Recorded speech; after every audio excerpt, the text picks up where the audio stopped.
सरस्वती माँ बंदन नमन समर्पण। Complete cylinder.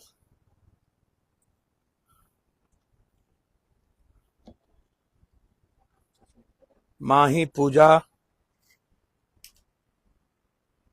माँ ही शाश्वत, माँ ही समृद्धि,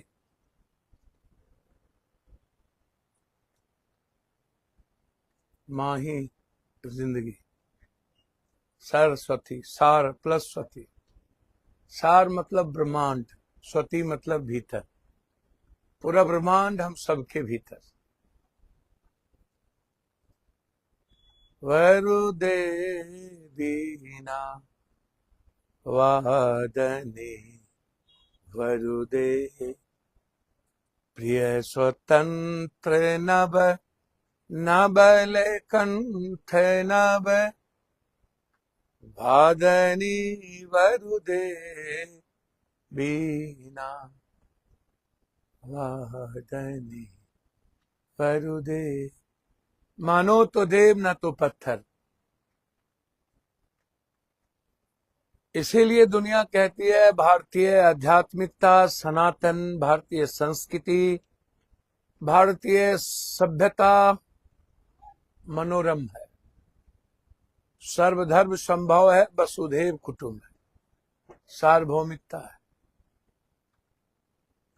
विवेकानंद का दर्शन वही कहता, गुरु गोविंद गुरु नानक का संपूर्ण जीवन और चरित्राचरण उसी बिंदु पर जाके रुक जाता है। बुद्ध भी बुद्धम शरणम गच्छामि, संगम शरणम गच्छामि। शब्दों का एकाकीकरण एक ही है, प्रेम का। आत्म मोक्षार्थम जगत हिताय। संपूर्ण मानव का कल्याण, जीव का कल्याण, सबका कल्याण, पड़ोसी का, परिवार का कल्याण और खुद के मोक्ष की कल्पना हम छोड़ दें, ईश्वर पराधीन हो जाए और ईश्वर पर छोड़ दें। हमारी नियति, हमारा नियत बिल्कुल ईश्वर के अनुरूप हो, हमारा चरित्र ईश्वर के अनुरूप हो। माँ वादिनी वीणा। सारे छात्रों को का कल्याण हो और हर तरह की बुराई संकट से ईश्वर उन्हें दूर रखे। मेरा आग्रह है, यदि आप सही माने में सरस्वती पूजा आप करते हैं तो आप ड्रग्स से, स्मैक से, व्हाइटनर से, सोल्यूशन से, नशा से, किसी भी तरह के बुराइयों से आप दूर रहें। अहंकार आपके जीवन में प्रवेश ना करे। आप सबसे प्रेम करें। प्रेम अथाह है, प्रेम निराकार है, प्रेम का कोई भाव नहीं। प्रेम शोषण के रास्ते नहीं चलता। प्रेम एक भावनात्मक लगाव है, एक ऐसी फीलिंग है जो एक दूसरे की इज्जत करे, रेस्पेक्ट करे, एक दूसरे को समझे, एक दूसरे को जाने। इसीलिए आप सबको बधाई, हृदय की गहराइयों से। पूरे बिहार और देश में जो लोग भी आज माँ सरस्वती की वंदना कर रहे, उन सबको बधाई। मैं आज नहीं आ पाया, हमारी मीटिंग है, खाद को लेकर, ड्रग्स को लेकर, दवाई को लेकर। मुझे बम्बई जाना है, कल हम त्रिवेंद्रम में थे इसी फर्टिलाइजर के इश्यूज को लेकर। कल मैं आ सकता हूं, हो सकता है रात में। मैं आपके पास सुबह सुबह क्यों आया? मैं आपसे यह कहने आया, डीजी साहब, आपको मैं बहुत सम्मान करता हूं। आप ईमानदार आदमी है, अच्छे आदमी, मैं आपकी इज्जत करता हूं। लेकिन ईमानदारी का ये मतलब नहीं है कि हम सिर्फ पैसा ना लें। मैं जानता हूं कि आपको कोई खरीद नहीं सकता, लेकिन यदि कोई भी व्यक्ति को किसी कुर्सी पर किसी व्यक्ति के द्वारा प्रभावित कर लिया जाता है, सामाजिक कारणों से यदि आप प्रभावित या हम हो जाते हैं, या किसी को खुश करने के लिए या किसी जातीय आधार पर या सामाजिक आधार पर, तो वो भी हृदय से बेईमानी है। ईमानदारी का मतलब है होल आचरण, चरित्र से ईमानदार हो। आपसे बहुत अपेक्षा है, उम्मीद है, और मुझे तो बहुत उम्मीद है। आप आज हैं, कल नहीं रहेंगे, हम अभी हैं। शायद भगवान को जो मंजूर है वो कर ले। सर्वश्रेष्ठ तो वही है, जन्म तो वही दिए हैं, तय उन्हें ही करना है, अच्छा भी बुरा भी, अच्छा हो तब भी बुरा हो तब भी। आपसे आग्रह है कि एक नहीं कितने बार एसआईटी गठन हुआ, याद करिए। इसके पहले कई सेक्स रैकेट हुआ, कितने एमएलए एमपी को सजा हुई बलात्कार के केस में, कितने एमएलए एमपी मंत्री पदाधिकारी के शिकार होते हैं रसूख और पैसे के कारण। जनता उन्हें ही वोट देती है। मैं यह नहीं कहता हूं कि जनता दोषी नहीं है, आप दोषी हैं। मैं नहीं मानता कि सिर्फ शासन ही दोषी है, प्रशासन ही दोषी है। सीतामढ़ी में क्या क्या बातें करते हुए नहीं सुनी गई, लेकिन जनता ने वोट दिया। इस तरह कितने बच्चियों का शोषण एमएलए के द्वारा, पदाधिकारियों के द्वारा, औरतों का शोषण, वकील का शोषण, जज बनाने के नाम पर, तो कभी किसी के नाम पर। सब कुछ पूरी दुनिया देखती है, लेकिन समाज पर कोई फर्क नहीं पड़ता। मैंने पहले भी कहा, जब मणिपुर की बलात्कार, जो 10,000 भीड़ के सामने बारी बारी से नंगे करके बच्चियों के साथ बलात्कार जातीय आधार पर मत्तो और कुकी के झगड़े में हुआ और देश मौन रह गई, सिस्टम मौन रह गया और हमारी सरकार कुछ नहीं की, तो इस कंट्री में कुछ भी संभव नहीं। और तब जब पूरी तरह पश्चात सभ्यता भारत और बिहार पर हावी है, ड्रग्स स्मैक का पूरा खेल हमारे बच्चों के द्वारा, हमारे बच्ची के द्वारा किया जा रहा है। हम इस्तेमाल होने लगे, पैसे के कारण ड्रग्स को बेचना, अन्य जगह ले जाना। जब हम गलत मनोवृत्ति और प्रवृत्ति के साथ पैसे के लिए यदि हम रसूखदार लोगों के पास किसी न किसी गलत आदतों और काम के लिए जाएंगे, तो हम शिकार तो होंगे। मैं यह नहीं कहता हूं कि यह दोषी आप हैं, लेकिन यह बात तो सही है ना कि डर नाम की चीज नहीं बची, इकबाल खत्म हो गया। यही वक्त था डीजी साहब, आपको और हमारे भाई जो हमारे से छोटे हैं, हम भी शकुनी चौधरी साहब को पिता के नजरिए से देखते रहे। आज उन्हें हीरो बनने का पूरा मौका था, बन सकते थे। मेरा कुछ भी नहीं कहना है, मेरा कहना यह है कि इसके पहले भी एसआईटी की जांच हुई, कई बड़ी बड़ी घटनाएं घटी। आपको याद होगा, बाढ़ के विधायक लोगों का बेटा एक बलात्कार केस में बच्चियों के साथ शोषण में फंसे थे। बड़ी चर्चा हुई थी, लेकिन वो केस दब गया, वो केस नहीं चली। एक होटल में बड़े बड़े मेयर, बड़े बड़े लोग सेक्स रैकेट में फंसे थे, जेल गए। क्या हुआ? इस तरह एक घटना तो है नहीं, कई ऐसी घटनाएं हैं।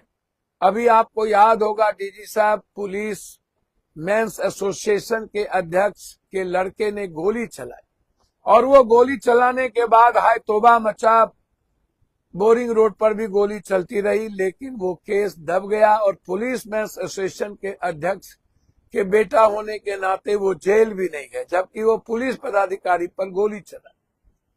याद कीजिए इंडिगो के चेयरमैन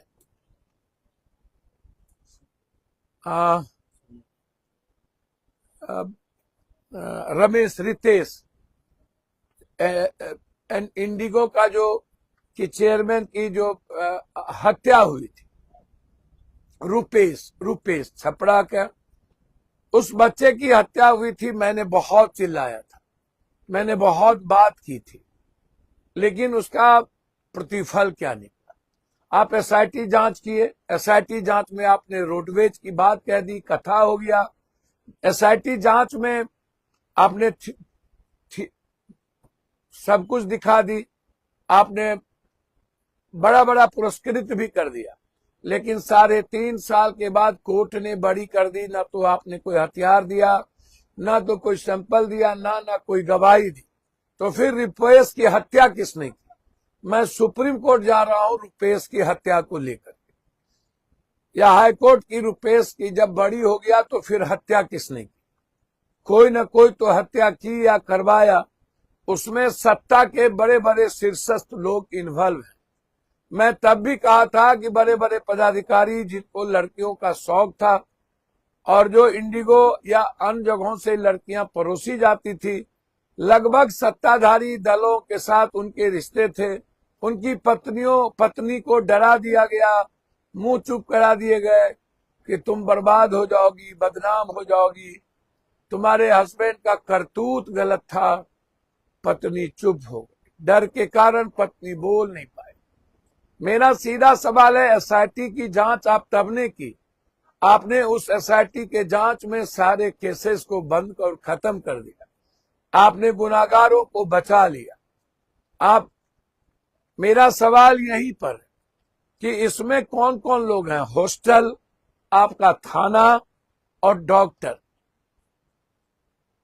मैं कई बार कहता हूं कि डॉक्टर पर भरोसा करने की जरूरत नहीं है। मैं फिर आपको बता दूं, किसी को भी मेरी बात बुरा ना लगे, मैं हमेशा 90% लोगों की बात करता हूं, 95 गलत लोगों की बात करता हूं, 5%, 2% हर विभाग में, हर समाज में अच्छे लोग या भले लोग होते हैं, मैं उनकी बात नहीं करता।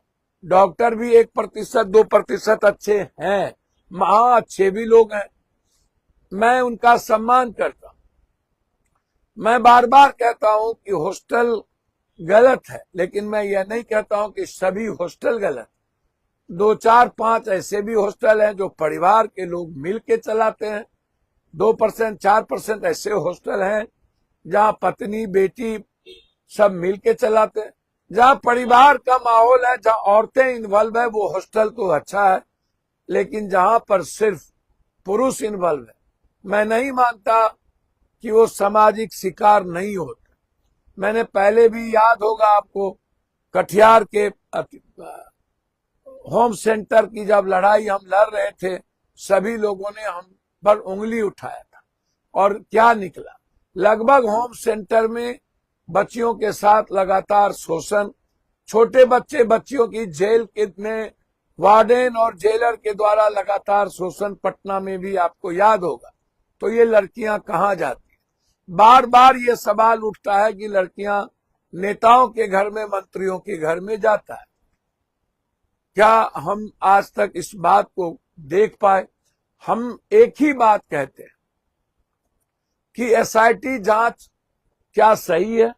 क्या एसआईटी सही निर्णय लेती है? क्या उनकी हिम्मत है अपने आका के बगैर कोई निर्णय लेने की? क्या एसआईटी, आप इस पर जाएंगे? क्यों, क्या कारण है? आप बार बार जहानाबाद से एंगल क्यों जोड़ना चाहते? ड्रग्स खरीदे, आप 1 तारीख से के पार्टी से क्यों नहीं? जब मैं आपको आज 20 सालों से कह रहा हूं कि लगभग ऐसे हॉस्टल, चाहे वो कंकर बाग हो, गर्दनी बाग हो, महेंद्रू हो, चाहे पटना के या बिहार के किसी भी हिस्से में हो, चाहे बोरिंग रोड हो, जहां जाइएगा वहां पर हॉस्टल के अंबार है। क्या कारण है कि आपने हॉस्टल को मानक तय नहीं किया। आप कितने ऐसे हॉस्टल हैं जिनको पास कागजात है। कुछ हॉस्टल वाले आपसे कहते हैं लाइसेंस दे दो, आप नहीं देते। 2 थाने में 5-5 हजार हॉस्टल, क्या ये गैर कानूनी नहीं है? गरीब लोग 60 सालों से कहीं रह रहे हैं, कहीं नदी पर, कहीं नाले पर, कहीं सड़क के किनारे, आप उस पर बुलडोजर चलवा देते हो क्योंकि आपको उनकी जमीन माफियाओं को देनी है। उनका सुनने वाला कोई नहीं है। लेकिन करोड़ों अरबों रुपया का, मैं मनीष रंजन का जिक्र क्यों करता हूं? मनीष रंजन मात्र कोरोना के समय 12,000 रुपया कमाते थे। 12,000 कमाने वाला व्यक्ति कोरोना और इतने बीच में 100-200 करोड़ के मालिक, मोटे मोटे चेन का मालिक कहां से हो गया? उन्हें एक एक्स एमपी के साथ कोरोना में गैस सिलेंडर का काम करने का मौका मिला। लगातार कभी गया के रसूखदार लोगों के साथ उनको बचाने का प्रयास, कभी पटना के विधायक के बेटे, कई ऐसे विधायक हैं जिनका नाम मैं लेना उचित नहीं समझता और मैं लूंगा भी। लेकिन कौन कौन ऐसे लोग हैं? गया से क्या सरोकार मनीष रंजन का रहा, जहानाबाद से क्या सरकार, नालंदा से क्या सरोकार रहा, पटना से क्या सरोकार रहा। मैंने कई बार कहा कि क्या आप इस एंगल पर काम क्यों नहीं करते? ये जो पार्टियां चलती है बड़े बड़े घरों में, बड़े बड़े अपार्टमेंट में, उनमें कौन लोग होते हैं? या तो पदाधिकारी के बेटे होते हैं, पदाधिकारी और नेता होते हैं, या नहीं तो इन लोगों के बच्चे होते हैं, या फिर पैसे वाले लोग होते हैं। ये पैसे वाले लोग 14 साल 17 साल आपने देखा होगा, बीजेपी के एक नेताओं के द्वारा लिस्ट जारी है कि हम कितने लेंगे, 30,000 में क्या करें। हमारा सवाल सीधा है, हमारी बच्ची गलत नहीं है, लेकिन मेरी बच्ची को सामाजिक चकाचौंध में दिखा करके उनका शोषण किया जाता है। क्या 1 तारीख की घटना नहीं है? क्या इस चुनाव में सैकड़ों 17 साल की बच्ची, 14 साल की बच्ची को आंख में धूल झोंक करके परोसा नेता को नहीं गया? क्या ये नेता लोग सही हैं? जो नेता होटल में रहते थे, क्या उस होटल की जांच आप करेंगे? क्या उसकी सीसीटीवी फुटेज, पटना में जितने नेता जिन जिन होटल में रहे हैं, मैं चाहूंगा उस 1 से 2 महीना के अंदर उन होटल के रूम के गली का और उस होटल के लॉबी का और लिफ्ट से जहां जाता है और लिफ्ट से निकलता है उसकी जांच होनी चाहिए। क्या आपको हिम्मत है? जो लोग पप्पू यादव को गाली देते हैं आप खूब दीजिए, लेकिन मेरी बात को भी तो स्वीकार करिए। गाली दीजिए, मां बहन करिए, जो मन में हो बकिए, लेकिन हमारी बात को स्वीकार करें। मैं चाहता हूं कि इसकी जांच हो। हॉस्टल के मालिक, आपको पता है, ना मैं मरने से डरता हूं और ना मैं खीखर भोकी से डरता हूं। मैं दुनिया में किसी भी पीएम सीएम से नहीं डरता। जो मन में आवे कर लीजिए। मैं मरना, मुझे जीने का कोई शौक नहीं है, लेकिन मैं किसी हॉस्टल या हॉस्पिटल के खिलाफ नहीं हूं। लेकिन क्या बुद्धा हॉस्पिटल की चर्चा ना करूं, प्रभात की चर्चा ना करूं? ये सतीश प्रेस कॉन्फ्रेंस कर रहा था, किसके आका के कहने पर प्रेस कॉन्फ्रेंस बंद कर दी? कहां गायब हो गए? क्यों उस प्रभात डॉक्टर का नाम इतना नीचे किया गया? वो सर्वश्रेष्ठ डॉक्टर थे, हम प्रभात जी का सम्मान करते थे। एक और प्रभात है जो पैथोलॉजी चलाते हैं, मैं उनकी महान इज्जत करता, लेकिन मैं सतीश की इज्जत करूं, ये कैसे संभव? आप हमें बताएं, कौन है ये अभिषेक डॉक्टर?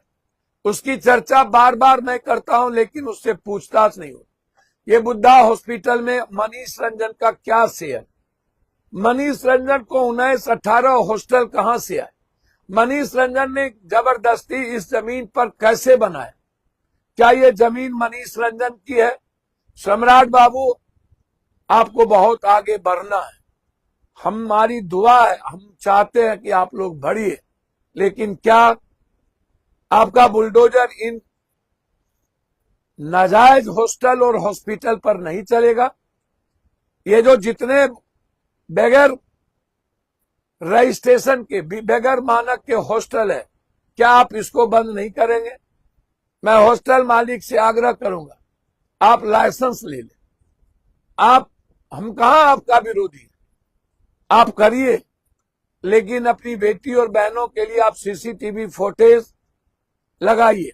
और उस सीसीटीवी फुटेज को मैं माननीय गृह मंत्री जी आपसे आग्रह करूंगा कि आप सीसीटीवी फुटेज का जो आप लिंक है वो उनके मां बाप को दीजिए, ताकि अपने बेटी के बारे में वो हमेशा जाने, उनको जानकारी का हर कीमत पर नॉलेज में रहना चाहिए कि मेरी बेटी कब पढ़ रही है, कहां निकल रही है, ये जानना बहुत ही जरूरी है। यदि आप नहीं जानना चाहते हैं ये कैसे होगा? हम बार बार आपसे कहते हैं, कई बार आप चंपा विश्वास के याद करिए, आईएएस की पत्नी का शोषण, आप याद करिए कई ऐसी नाबालिग लड़कियों के साथ कितने लोग गिरफ्तार हुए थे, याद करिए पूर्व मंत्री वैशाली, उसकी कहानी को आप याद कीजिए। इस तरह दर्जनों दर्जन नेताओं की कुकर्म के बारे में मैंने आपसे कई बार कहा, मैंने चर्चा की, और फिर मैं आपसे एक बात और आज कहना चाहूंगा कि आप जरा इस बात को जरूर बताइए हमें कि क्या करना चाहिए और क्या होगा। बहुत ज्यादा मैं परेशान हो चुका हूं अपनी बच्चियों के सवाल को लेकर, लेकिन जब मैं देखता हूं कि हम कैसे अपनी बच्ची को सुरक्षित, बच्ची को पढ़ना भी है, बच्ची को आगे भी बढ़ना है, मैं चाहूंगा कि हर कीमत पर बच्ची पर दबाव हमारे गार्जियन ना बनाए, उनको पारदर्शी करें। कैसे पारदर्शी करेंगे ये वो जाने, लेकिन मैं सीसीटीवी फुटेज को चाहूंगा हर हॉस्टल के मुंह पर लगाएं, उसके लिंक को मां बाप के साथ आप ये करें, ताकि मां बाप कभी भी अपने बच्ची को देख सकता हो हर परिस्थितियों में, कब वो निकल रही हैं, कब वो जा रही हैं। ये अविलंब आपको 15 दिनों के अंदर ये काम सभी हॉस्टल में करना चाहिए। हॉस्टल के पीछे भी आगे भी आपको ये लगाना चाहिए।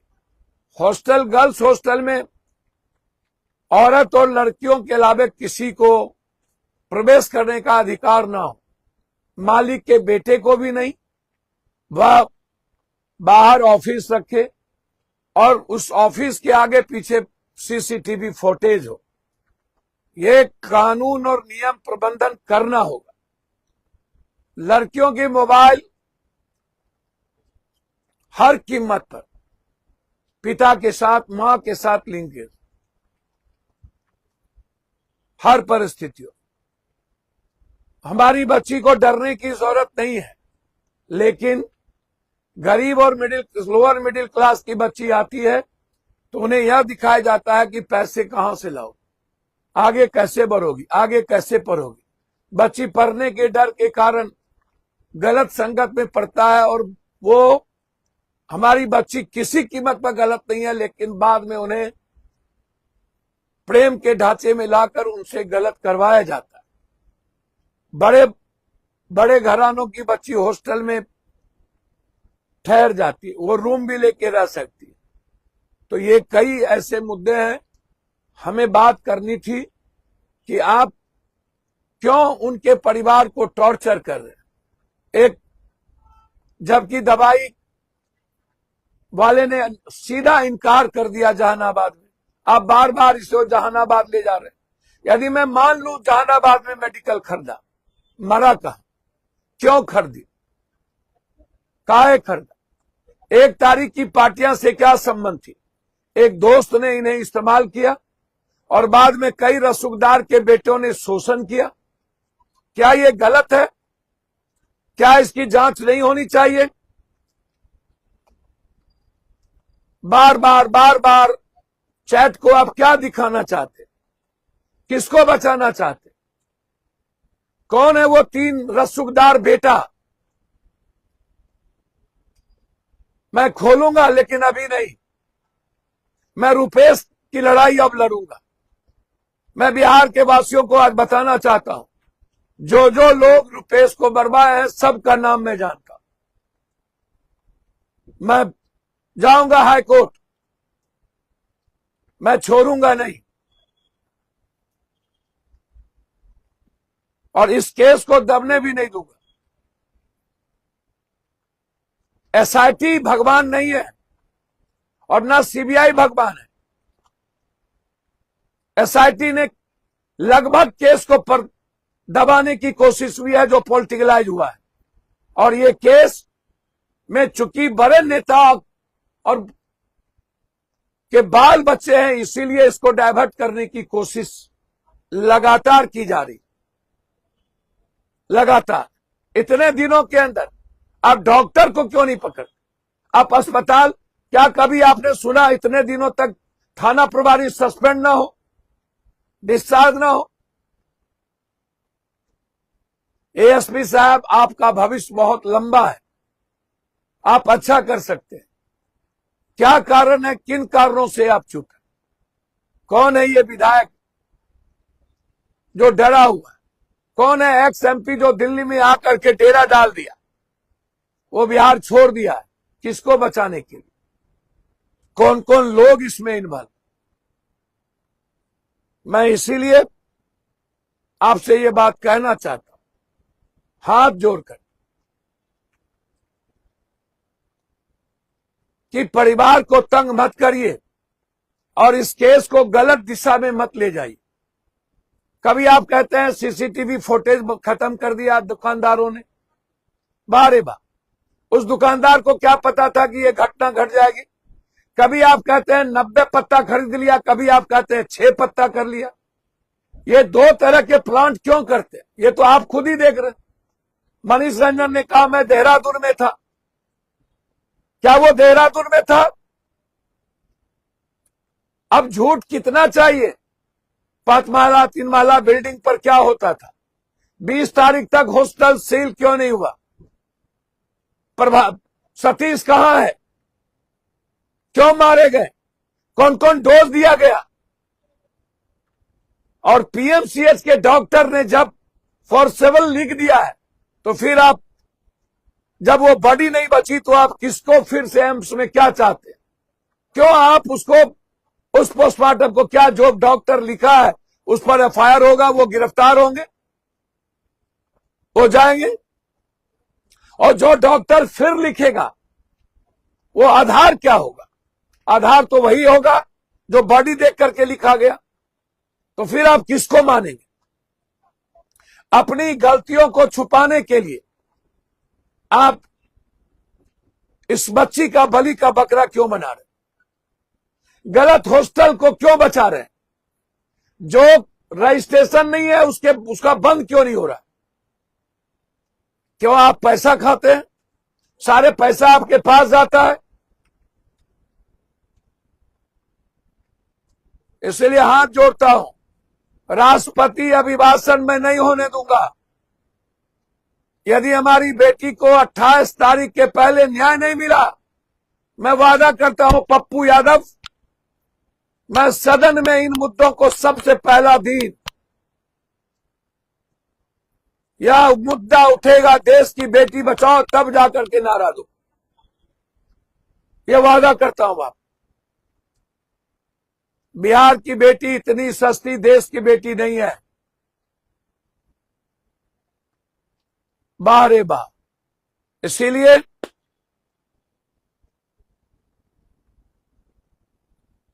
भगवान से डरिए, यदि भगवान को मानते हैं तो। मैं फिर कह रहा हूं कि मैं मानता हूं भगवान को, लेकिन आपके तरह आडंबर और अंधविश्वास को, कर्मकांड को नहीं।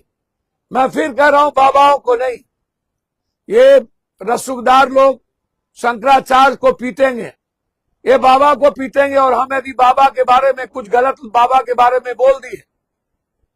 मैं बार बार कहता हूं, मेरा समर्पण है संत परमानंद जी के चरणों में, मेरा समर्पण है ओशो को, मेरा समर्पण है सुधांशु जी को। मैं संत की इज्जत करता हूं, मैं रियल साधु के लिए कुछ भी करने को तैयार हूं, लेकिन नफरत और अहंकार में जीने वाले, रसूख में जीने वाले, लाखों करोड़ हजार करोड़ रुपया कमाने वाले बाबाओं के प्रति मेरा ना कोई दिलचस्पी है, ना कुछ सम्मान है, ना नेताओं को लेकर है। 2-3% नेता भी सही नहीं है, सब के सब कुकर्मी है। मैं बार बार कहता हूं, नेताओं से बचाइए, नागनाथ सांपनाथ से नहीं बचिए, नेता से समाज को, इंसान को और बेटियों को बचाइए। ये नरभक्षी है पदाधिकारी नेता। और मैं सोशल मीडिया के लोगों को धन्यवाद देता हूं कि आप इस क्रांति की मुहिम को लगातार चलाते रहिए, डरिए नहीं। बड़ी मीडिया बिक गई, बड़ी मीडिया बंद हो गई, बड़ी मीडिया भी इसमें इन्वॉल्व है। आप मत रुकिए। सोशल मीडिया के नींव पर ही कुछ अच्छे व्यक्ति आज भी बिहार में जिंदा है, जिसके नींव पर यह आज जिंदा है, अन्यथा कब के दफन कर दिए होते। कहां चले गए वो रसूखदार नेता लोग? लंबी लंबी बात और परिवार को मोहरा बनाकर नेतागिरी करने वाले। बंद करो ढोंग, बंद करो ये नाटक। हिम्मत है तो लड़ो, इस्तेमाल मत करो परिवार का। और डीजी साहब, सम्राट बाबू, आग्रह है आपसे, प्लीज परिवार को तंग करना बंद कर दीजिए। और जो जो लोग इन्वॉल्व है उसको देखिए, पोस्टमार्टम रिपोर्ट जिसने लिखा उससे बात करिए। और पोस्टमार्टम रिपोर्ट, अन्य चीजों के लिए आपको पोस्टमार्टम रिपोर्ट का इंतजार होता है, और जब पोस्टमार्टम रिपोर्ट आ गया तो इस केस को रफा दफा करने के लिए आप दूसरा पोस्टमार्टम रिपोर्ट बनाना शुरू कर दी। थानेदार को सस्पेंड करिए, सतीश की गिरफ्तारी करिए, बुद्धा जो हॉस्पिटल है उसकी करिए, मनीष रंजन के पूरे जीवनी को खंगालिए। मनीष रंजन के साथ किन किन नेता, मंत्री, विधायक का बेटा रहता था उसको इस्तेमाल करिए, और इसको 1 तारीख से 6 तारीख के अंदर इस बच्ची के साथ क्या क्या हुआ 1 तारीख को आप उस कड़ी को देखिए। पुनः एक बार वंदन, अभिनंदन, नंदन, सभी छात्रों को बधाई। इस बेटी की न्याय के लिए संकल्प लीजिए सरस्वती वंदना के सामने, इस लड़ाई को झुकने नहीं देंगे। नमस्कार।